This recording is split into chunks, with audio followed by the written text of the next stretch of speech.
Hello，大家好，歡迎嚟到法仙社，我係 Jackie。我係 Kadia，上集講咗戊己日主嘅運程，今集就講翻庚同辛日主。好啊，我哋未講庚辛日主運程之前呢，我先講下，如果你哋仲未知道自己所屬嘅日主嘅，你哋可以下載一個有關八字嘅程式，將自己出生年月日時嘅資料輸入去程式上邊，而程式嘅版面會顯示你日元，日元嘅天干就係你所屬嘅日主啦。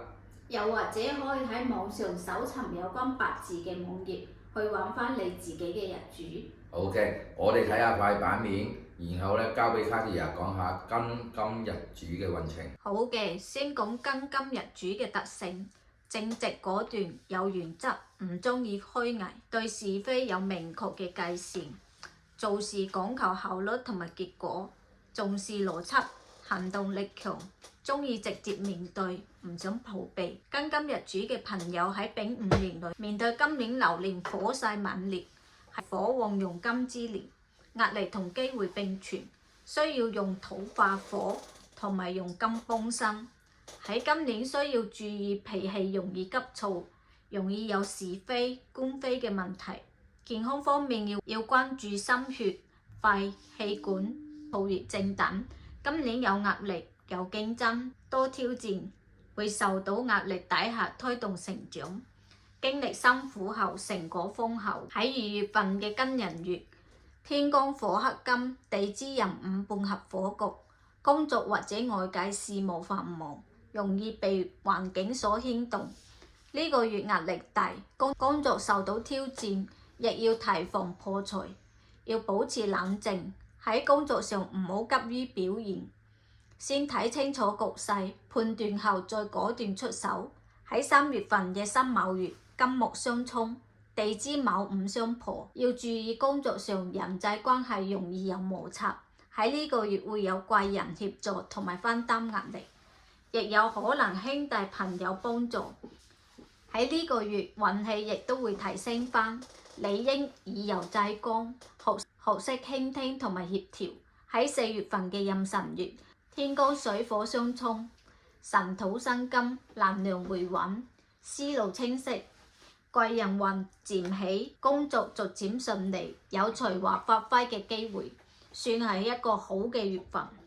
喺5月份嘅癸巳月，巳午半合火局，火旺嘅月份，金受制，事務繁多，壓力又上升，工作有阻滯，注意要防口舌是非或者係官非，做事要低調，亦要注意下健康，避免過度疲勞。喺6月份嘅甲午月，係火旺嘅月份，受到挑戰高峰期，外界考驗更加明顯。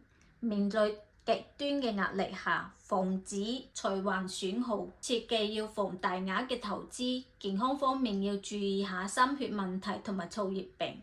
喺7月份嘅乙未月，午未合火，火土旺，金仍然弱，但工作開始穩定，財運好轉，壓力減少咗，但係內心仍然容易焦躁，處理事務要有耐心同埋穩住節奏。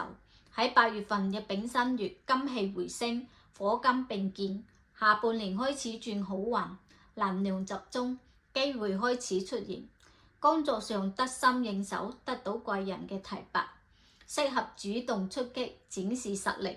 喺9月份嘅丁酉月，金旺得地，火氣暖和，但有金為用印，力量強，運勢轉強，成果顯現。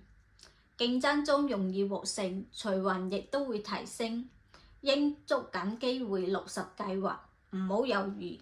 喺10月份嘅戊戌月，午戌半合火局，地支燥土生金，係運勢穩定期，適合鞏固成果，工作抉擇明確，有貴人幫助，而進修同埋工作穩打穩紮，但要注意因疏忽而錯失時機。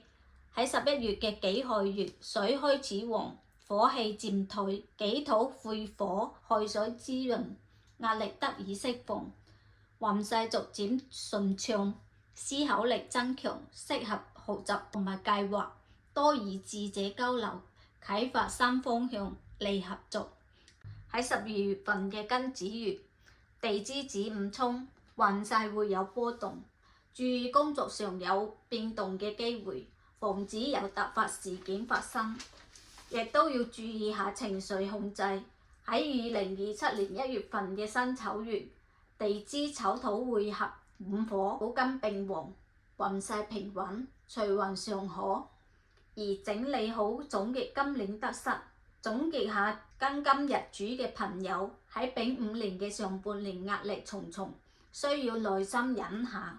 下半年金水旺嘅時候，有金幫身，運氣逐步提高，成果顯現。火旺年金經歷上半年嘅考驗，自我提升成長。要注意嘅月份係2月、5月、6月同埋12月。好運嘅月份有4月、7月、8月、9月同埋11月。新日主喺丙午年嘅運程就交俾 Jackie 同大家講解下。好啊，辛庚日主嘅特質咧，頭腦細膩敏鋭啦，觀察力強啦，善於分析同埋推理㗎。表面溫和有禮啦，但內心堅定喎。天生審美觀咧，重視外表同埋注重氣氛嘅，亦都愛靚啊，有品味啦，亦重視自己個人形象同埋聲譽㗎，中意保持優雅嘅。關於辛庚日主嘅朋友喺丙午年裏咧，火生土再生金嘅情況啦，有利事業晉升喎，名氣名聲會提高啊，學習力亦都會增強嘅。午火亦都係呢個辛金嘅病地啊！喺今年咧，需要注意下身體同埋心理上容易會有焦慮嘅。財運方面咧，因為今年火強耗金求財要謹慎。今年以火旺啦、土旺啦、金旺為重點啦。上半年咧，火土旺嘅，注意下壓力啦。下半年咧，金旺，運氣就會趨向平穩㗎。喺2月份庚寅月裏邊，天干咧火克金嘅緣故啦，財運就會開支大啦，同埋注意下同人合作咧會有損耗情況發生喎。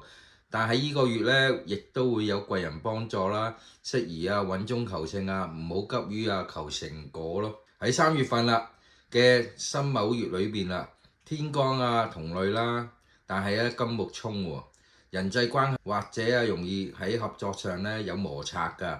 工作壓力亦都會大啦，亦都會有競爭對手喎。注意下慎防俾人搶咗功勞同埋小心咧喺呢個月咧亦都有破財嘅現象嘅。喺4月份壬辰月水土出現金氣亦都會提升能量亦都回穩。喺工作上咧想法會多咗啦，思路清晰啦，有新計劃進行㗎。今個月咧會顯得咧小心翼翼，喺呢個月咧都適合提升學習㗎。喺5月份癸巳月裏面巳午火旺喺事業方面咧事情會比較多，壓力亦都會上升㗎，適合用說服力啦同埋才華去發揮喺工作上嘅挑戰嘅。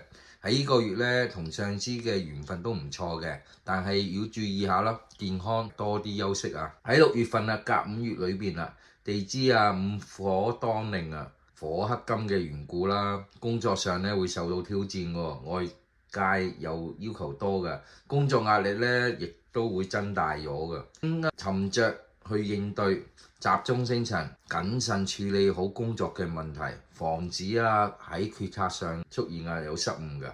你係行政級別嘅人員或者管理人員就要小心喺呢個月咧會出現權力鬥爭嘅。喺7月份乙未月裏邊火仍然係咁旺嘅喎。喺呢個月咧內心容易焦躁啦，處理工作需要慢慢嚟，唔好急。財運方面咧容易財來財去㗎，注意下唔好心急，就會有驚無險嘅。喺呢個月裏面咧亦都會有利物業運啦同埋長輩運㗎。喺8月份丙申月地支咧有辛金啦，而辛金有金啦，金氣開始回升喎，運氣亦都會提升咗㗎。工作表面咧受到認可㗎，適合咧用主動出擊，展示實力，同埋同人合作咧亦都會順利㗎。喺9月份丁酉月裏邊地支咧有金啦，喺辛金嘅陸地嚟嘅，運勢咧開始轉強啦，自信心亦都會增加㗎，能夠控制好工作嘅壓力㗎，成果亦都會達到，財運亦都會提升嘅。喺10月份戊戌月土旺啦，夠生金嘅運氣咧開始穩定啦，事業運亦都會加強咗喎。因為土氣夠嘅緣故，思想上咧亦呢個月咧會比較保守咗嘅，適宜咧加強執行力，穩打穩紮。喺呢個月裡面，你咧學習啦同埋考試嘅，而咧名聲亦都會提高嘅。注意下健康啊，容易出現有腸胃病嘅問題㗎。喺11月份啦，幾個月裡面啦，火氣開始減退啦，土生金嘅緣故啦，思考力咧亦都會增強。亦都適合咧策劃好工作啦，或加強學習能力啦。喺呢個月咧，心思會顯得細密啦，想法亦都好獨特嘅，所以係一個唔錯嘅月份嘅。但係要注意下，要多休息啊。喺12月份啊，庚子月裡面啦，地支啊子午相沖啊，財運方面咧容易受到衝擊啦。喺呢個月咧，容易出現破財嘅現象㗎。喺工作上咧，亦都會有異動嘅情況發生嘅。健康方面咧，注意下情緒會起伏㗎。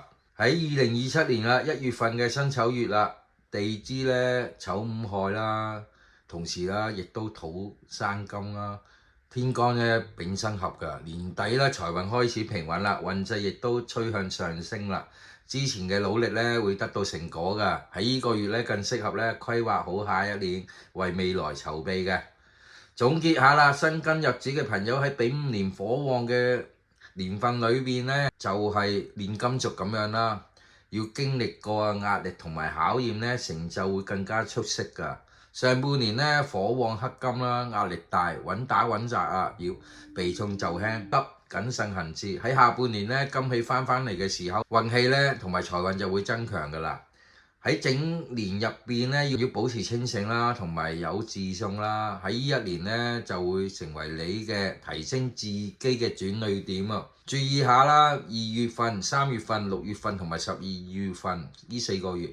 比較好運咧，有8月啦、9月啦、10月同埋2027年嘅1月份啦。今集就講住呢2個日主先，下集就講返壬癸日主嘅運程。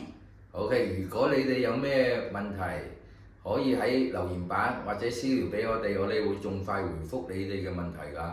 記得 share 我哋嘅影片、訂閱或者俾個 like 支持下我哋。多謝大家，拜拜。